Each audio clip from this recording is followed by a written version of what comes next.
അസ്സലാമു അലൈക്കും വറഹ്മത്തുള്ളാഹി വബറകാതുഹു. ബിസ്മില്ലാഹിർ റഹ്മാനിർ റഹീം. അൽഹംദുലില്ലാഹി റബ്ബിൽ ആലമീൻ. അസ്സലാത്തു വസ്സലാമു അലാ അഷ്റഫിൽ മുർസലീൻ വഅലാ ആലിഹി വസഹ്ബിഹി അജ്മഈൻ. അമ്മാ ബഅദ്. ഏറ്റവും ബഹുമാനം നിറഞ്ഞ ഉസ്താദുമാർ, എൻ്റെ പ്രിയപ്പെട്ട സുഹൃത്തുക്കളെ, ഈ കൊഗ്നിസൻസിൻ്റെ വേദിയിൽ ഫാസിസ്റ്റ് ഇന്ത്യയിൽ ന്യൂനപക്ഷങ്ങൾ നേരിടുന്ന വെല്ലുവിളികൾ എന്ന പ്രമേയത്തിൽ അല്പം ചില കാര്യങ്ങൾ നിങ്ങളുമായി പങ്കുവെക്കാൻ ഞാൻ ആഗ്രഹിക്കുകയാണ്. ഒരു രാജ്യത്തിൻ്റെ യഥാർത്ഥ സൗന്ദര്യം എന്ന് പറയുന്നത് ആ നാട്ടിലെ എല്ലാ മതങ്ങളും, എല്ലാ സംസ്കാരങ്ങളും, എല്ലാ ജീവിത ശൈലികളും എല്ലാം ഒരുമിച്ച് മുന്നോട്ട് പോകുന്ന സമയത്താണ്. പക്ഷേ ചില രാഷ്ട്രീയ താല്പര്യങ്ങൾക്ക് വേണ്ടി, അതോടൊപ്പം തന്നെ ചില സാമ്പത്തിക നേട്ടങ്ങൾക്ക് വേണ്ടി, അതുപോലെയുള്ള കാര്യങ്ങൾക്ക് വേണ്ടി നമ്മുടെ രാജ്യത്ത് ന്യൂനപക്ഷങ്ങൾക്കെതിരെയുള്ള വെല്ലുവിളികൾ അത് ഉയർന്നു വരുന്ന ഒരു സാഹചര്യം നാം നിരന്തരം കണ്ടുകൊണ്ടിരിക്കുന്നുണ്ട്. നമ്മുടെ രാജ്യത്തിൻ്റെ ഭരണഘടന, അതുപോലെ തന്നെ മഹത്തായ രാജ്യത്തിൻ്റെ എല്ലാ നിയമവ്യവസ്ഥകളും രാജ്യത്ത് ജീവിക്കുന്ന എല്ലാ മനുഷ്യർക്കും തുല്യ അവകാശങ്ങൾ നേടിക്കൊടുക്കുന്നുണ്ട്. ഞാൻ നിങ്ങളുടെ മുമ്പിലേക്ക് ചില കാര്യങ്ങളെ വെക്കുകയാണ്. ഒന്നാമതായി, മതസ്വാതന്ത്ര്യം.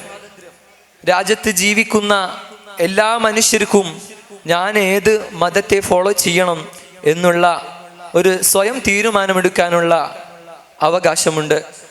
ആ ഒരു അവകാശം നമ്മുടെ ഭരണഘടന മുമ്പോട്ട് വെക്കുന്നുണ്ട്.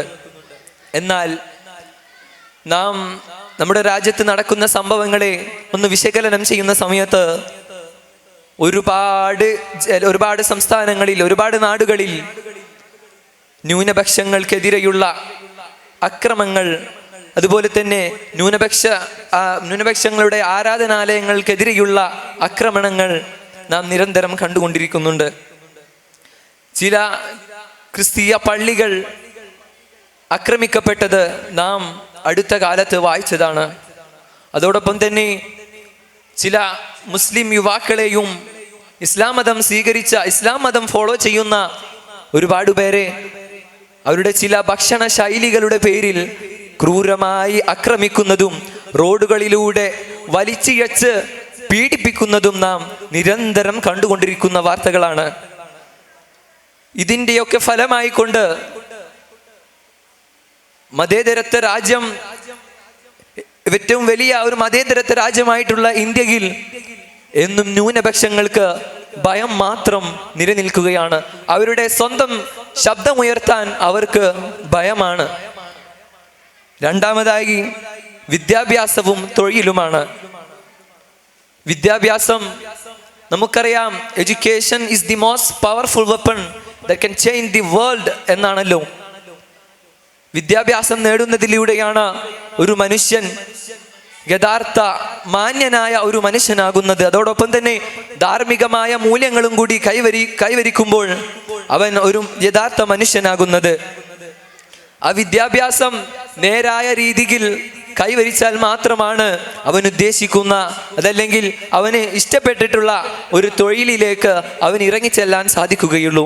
ആ വിദ്യാഭ്യാസം, അത് നേടാനുള്ള വഴികൾ അവൻ്റെ മുമ്പിൽ അടക്കപ്പെടുകയാണെങ്കിൽ അവൻ്റെ താല്പര്യത്തിനനുസരിച്ചിട്ടുള്ള തൊഴിലിലേക്കോ അവൻ്റെ കുടുംബം പുലർത്താനുള്ള വഴിയിലേക്കോ അവന് കടന്നു ചെല്ലാൻ സാധിക്കുകയില്ല. നമ്മുടെ രാജ്യത്ത് നാം നിരന്തരം കേൾക്കുന്നതാണ്, വർണ്ണത്തിൻ്റെ പേരിലും, വെറും പേരിൻ്റെ പേരിലും, മതത്തിൻ്റെ പേരിലും ജോലികളും, അതുപോലെ തന്നെ വ്യത്യസ്ത തൊഴിലവസരങ്ങളും, ഹയർ എഡ്യൂക്കേഷനുള്ള സാധ്യതകളും എല്ലാം തടസ്സപ്പെടുന്നത് നാം നിരന്തരം കണ്ടുകൊണ്ടിരിക്കുന്നുണ്ട്. എന്തിനധികം പറയുന്നു, നമ്മുടെ രാജ്യത്തെ ഏറ്റവും വലിയ യൂണിവേഴ്സിറ്റികളായിട്ടുള്ള സെൻട്രൽ യൂണിവേഴ്സിറ്റികളിൽ പലതിലും ഇത്തരത്തിലുള്ള പ്രശ്നങ്ങൾ നാം നിരന്തരം കാണുന്നുണ്ട്. IIT-കളിലും NIT-കളിലും ഇത്തരത്തിലുള്ള പ്രശ്നങ്ങൾ കാരണം വിദ്യാർത്ഥികൾ പല തരത്തിലുള്ള കാര്യങ്ങളിലേക്കും നീങ്ങുന്നത് നാം കാണുന്നുണ്ട്. ആത്മഹത്യ പോലെയുള്ള ജീവന് ഹാനികരമായിട്ടുള്ള പല പ്രവർത്തനങ്ങളും ചെയ്യുന്നുണ്ട്. മൂന്നാമതായി കൊണ്ട് സാമൂഹിക സുരക്ഷയാണ്. സോഷ്യൽ മീഡിയകളിലും അതുപോലെ തന്നെ മറ്റു പത്രമാധ്യമങ്ങളിലും അതുപോലെ തന്നെ സിനിമാ രംഗങ്ങളിലുമെല്ലാം ന്യൂനപക്ഷങ്ങളെ എപ്പോഴും താട്ടിക്കെട്ടാൻ ശ്രമിക്കുന്നത് നാം നമ്മുടെ രാജ്യത്ത് നിരന്തരം കണ്ടുകൊണ്ടിരിക്കുന്നുണ്ട്.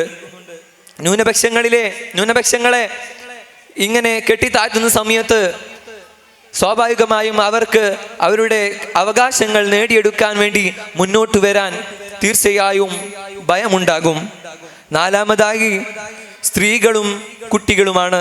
സ്ത്രീകളും കുട്ടികളും അവർ യഥാർത്ഥത്തിൽ രണ്ട് നിലക്കുള്ള വെല്ലുവിളികളാണ് അവർ എപ്പോഴും അനുഭവിച്ചു കൊണ്ടിരിക്കുന്നത്. ഒന്നാമതായി അവർ അവരുടെ സമൂഹത്തിൻ്റെ ഉള്ളിൽ നിന്നുള്ള വെല്ലുവിളികളും അതോടൊപ്പം തന്നെ സമൂഹത്തിൻ്റെ പുറത്തു നിന്നുള്ള നിരന്തരം പല വെല്ലുവിളികളും അവർ എപ്പോഴും അനുഭവിച്ചു കൊണ്ടിരിക്കുകയാണ്. നമ്മുടെ ഇത്രയും മഹത്തായ ഭരണഘടനയും നിയമവ്യവസ്ഥയുമുള്ള ഈ ഒരു ഇന്ത്യ രാജ്യത്ത് സാധാരണക്കാരായ മനുഷ്യർക്ക് ജീവിക്കാൻ ഇതാണ് അവസ്ഥ എങ്കിൽ ഈ അവസ്ഥക്ക് വ്യക്തമായ ഒരു മാറ്റം വന്നിട്ടില്ലെങ്കിൽ ഭാവി കാലം എന്തായിരിക്കും എന്നുള്ളത് ഇപ്പോൾ ഇവിടെ ഭരിക്കുന്ന ഫാസിസ്റ്റ് ഭരണകൂടവും അതുപോലെയുള്ള അവരെ പിന്തുണയ്ക്കുന്ന ആളുകളും നമുക്കിപ്പോൾ തന്നെ കാണിച്ചു തരുന്നുണ്ട്. ഇതിനെല്ലാം എതിരെ വ്യക്തമായി ശബ്ദമുയർത്തി അധികാരികളെ അതിനെ ഉണർത്തുകയും അതിൽ നിന്നെല്ലാം പിന്തിരിപ്പിക്കാനുള്ള ശ്രമങ്ങൾ നമ്മുടെ ഭാഗത്തു നിന്ന് ഉണ്ടാവുകയും ചെയ്യണം എന്ന് മാത്രം ഓർമ്മപ്പെടുത്തിക്കൊണ്ട് ഞാൻ എൻ്റെ വാക്കുകൾ ഉപസംഹരിക്കുന്നു. അസ്സലാമു അലൈക്കും വറഹ്മത്തുള്ളാഹി.